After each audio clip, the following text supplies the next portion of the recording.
आज के वीडियो में हम बात करेंगे एसएससी जीडी कांस्टेबल क्या होता है। एसएससी जीडी कांस्टेबल जॉब से रिलेटेड सारी इंफॉर्मेशन आपको इस वीडियो में दी जाएगी। एसएससी जीडी कांस्टेबल का नाम आप सभी ने सुना होगा और ये जो भर्ती है एसएससी जीडी कांस्टेबल की जो भर्ती की जाती है बहुत बड़ी संख्या में ये वैकेंसीज आती हैं। अभी अगर हम लास्ट भर्ती की बात करें तो इसमें 50,000 वैकेंसीज आई हुई थी, तो बड़ी संख्या में भर्ती होती है एसएससी जीडी कांस्टेबल पर एंड काफी कैंडिडेट इसके लिए वेट करते हैं। तो इसके बारे में आपको अगर आप जानते हैं तो भी आप इस वीडियो को कंटिन्यू रख सकते हैं, क्योंकि अभी जो अपकमिंग वैकेंसीज हैं वो आपकी आने वाली हैं। तो आपको इसमें मैं आपके सारे पॉइंट्स क्लियर करूंगी, जो भी अगर आपको डाउट है किसी भी टॉपिक को लेकर के, कोई भी आपके मन में कोई क्वेश्चन है तो वो आपका क्लियर होगा। एंड अगर आप नहीं जानते हैं तो आप जरूर से इस वीडियो को देखिएगा, आपको एसएससी जीडी कांस्टेबल के बारे में सारी इंफॉर्मेशन मिलेगी इस वीडियो से। हम इस वीडियो में बात करेंगे एसएससी जीडी कांस्टेबल क्या होता है, इसके लिए क्वालिफिकेशन क्या रिक्वायर्ड होती है, एज क्राइटेरिया क्या होता है, सिलेक्शन प्रोसीजर क्या होता है, फिजिकल रिक्वायरमेंट क्या रहती है, एग्जाम पैटर्न क्या रहेगा, सिलेबस क्या रहेगा, सारे ही पॉइंट्स आपके वीडियो में। एंड अपकमिंग जो वैकेंसीज हैं उसका नोटिफिकेशन कब रिलीज होगा, ये सारे पॉइंट्स आपके इस वीडियो में मैं क्लियर करने वाली हूं। तो आप वीडियो को कंटिन्यू रखिए, लास्ट तक देखिए और इसके बाद अगर आपको वीडियो अच्छा लगता है तो वीडियो को लाइक एंड शेयर कीजिएगा। हेलो एवरीवन, मैं हूं आस्था, वेलकम करती हूं आप सभी का अपने YouTube channel government job genuine notification. चलिए स्टार्ट करते हैं। SSC GD constable central government की एक प्रतिष्ठित नौकरियों में से एक नौकरी है, यानी ये जो भर्ती है ये सेंट्रल गवर्नमेंट की जॉब रहती है, ये स्टेट लेवल पर नहीं होती है, नेशनल लेवल पर एसएससी जीडी कांस्टेबल की भर्ती की जाती है। नेशनल लेवल पर भर्ती होने के कारण इसमें ऑल इंडिया के कैंडिडेट एलिजिबल होते हैं। आप किसी भी स्टेट से बिलोंग करते हो, अगर आप एसएससी जीडी कांस्टेबल का एग्जामिनेशन देना चाहते हैं, इसमें अगर आप भर्ती होना चाहते हैं तो आप इसके लिए अप्लाई कर सकते हैं, अगर आप इसकी एलिजिबिलिटी कंडीशंस को फुलफिल करते हो। सो ये नेशनल लेवल का एग्जामिनेशन है, तो इसके लिए ऑल इंडिया के कैंडिडेट एलिजिबल हैं, मेल फीमेल सभी कैंडिडेट इसके लिए एलिजिबल रहेंगे। अब ये जो एग्जामिनेशन है ये एसएससी जीडी कांस्टेबल के नाम से है। सो ये जो अगर हम भर्ती की बात करें तो ये जीडी कांस्टेबल की भर्ती है, लेकिन ये जो एग्जाम है, ये नोटिफिकेशन है, ये एसएससी के द्वारा रिलीज किया जाता है, इसलिए इसको हम पूरा बोलते हैं एसएससी जीडी कांस्टेबल, क्योंकि एसएससी यानी स्टाफ सिलेक्शन कमीशन के द्वारा जीडी कांस्टेबल भर्ती का नोटिफिकेशन रिलीज किया जाता है। अब ये जो नोटिफिकेशन रिलीज होता है इसमें आपकी भर्ती कहाँ कहाँ होती है, किस किस डिपार्टमेंट में होती है। तो GD constable means general duty constable. ये जो एग्जामिनेशन है इसके थ्रू आप भर्ती होती है आपकी, ये जो हमारी डिफेंस है यानी जो सीएपीएफ्स हैं, सेंट्रल आर्म्ड पुलिस फोर्सेस, जिसमें कि CRPF, BSF, ITBP and SSB, ये यहाँ पर आपकी GD general duty constable post पर भर्ती की जाती है। ओके, सो एसएससी जीडी कांस्टेबल के द्वारा जो भर्ती आपकी कहाँ की जाएगी एंड कहाँ से नोटिफिकेशन रिलीज होगा, ये क्लियर हुआ। स्टाफ सिलेक्शन कमीशन के द्वारा नोटिफिकेशन रिलीज किया जाता है, हर साल नोटिफिकेशन रिलीज होता है। एंड अगर आपका इसमें सिलेक्शन होता है तो आपकी भर्ती सेंट्रल आर्म्ड पुलिस फोर्सेस में कांस्टेबल जीडी कांस्टेबल पोस्ट पर होती है।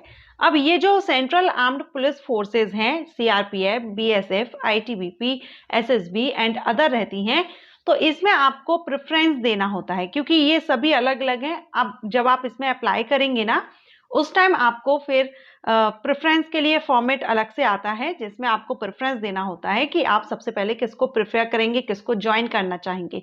इस तरह से आप इनको फिल कर देते हैं। ओके, सो अगर आपको लगता है कि आप सेंट्रल आर्म्ड पुलिस फोर्सेस में आपको जीडी कांस्टेबल की पोस्ट पर भर्ती होना है, तो चलिए अब हम जान लेते हैं इसकी एलिजिबिलिटी कंडीशंस के बारे में। एसएससी जीडी कांस्टेबल के लिए सबसे पहले तो आपका इंडियन सिटीजन होना जरूरी है। अगर आप एक भारतीय नागरिक हैं तो आप इसके लिए एलिजिबल होंगे। फर्स्ट कंडीशन, आपका इंडियन सिटीजन होना जरूरी है। सेकंड, हम बात करेंगे इसमें क्वालिफिकेशन की। एसएससी जीडी कांस्टेबल के लिए जो इसेंशियल क्वालिफिकेशन रिक्वायर्ड होती है वो है 10th पास। कम से कम आपका 10th पास होना जरूरी है। अगर आप 12th भी किए हैं या आगे भी किए लेकिन आप इसके लिए अप्लाई करना चाहते हैं तो भी आप इसमें अप्लाई कर सकते हैं, लेकिन मिनिमम आपकी जो क्वालिफिकेशन है वो 10th पास होनी चाहिए।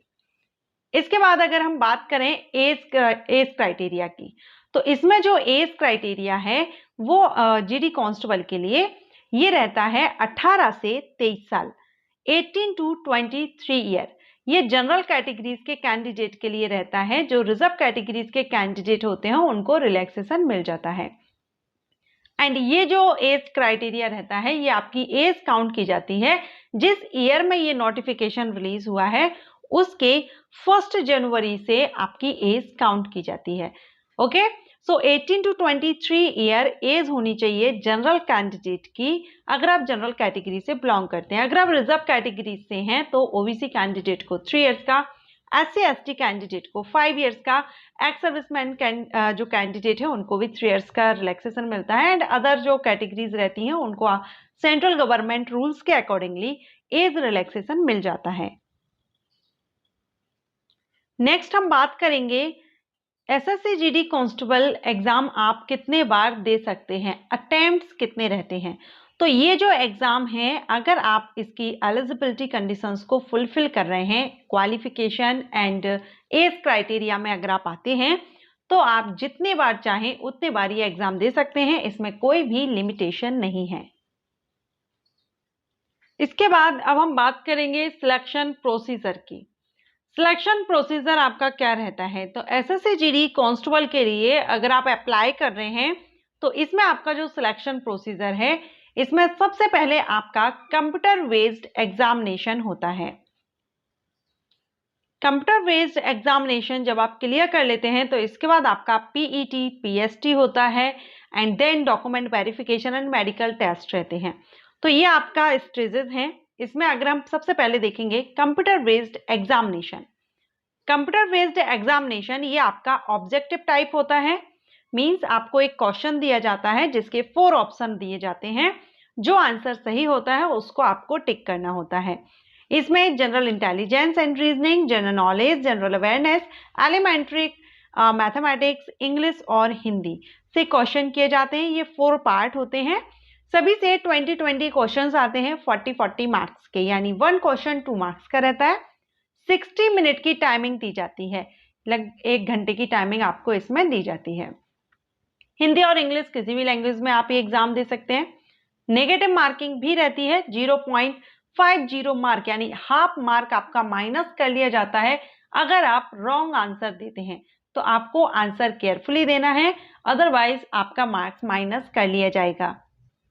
अब जब आप रिटन एग्जामिनेशन क्लियर कर लेते हैं तो इसके बाद पीईटी एंड पीएसटी होता है। पीईटी फिजिकल एफिशिएंसी टेस्ट, इसमें रनिंग रहती है। एक तो मेल कैंडिडेट के लिए 5 किलोमीटर 24 मिनट में कंप्लीट करनी होती है एंड फीमेल के लिए 1.6 किलोमीटर 8.5 मिनट में कंप्लीट करनी होती है।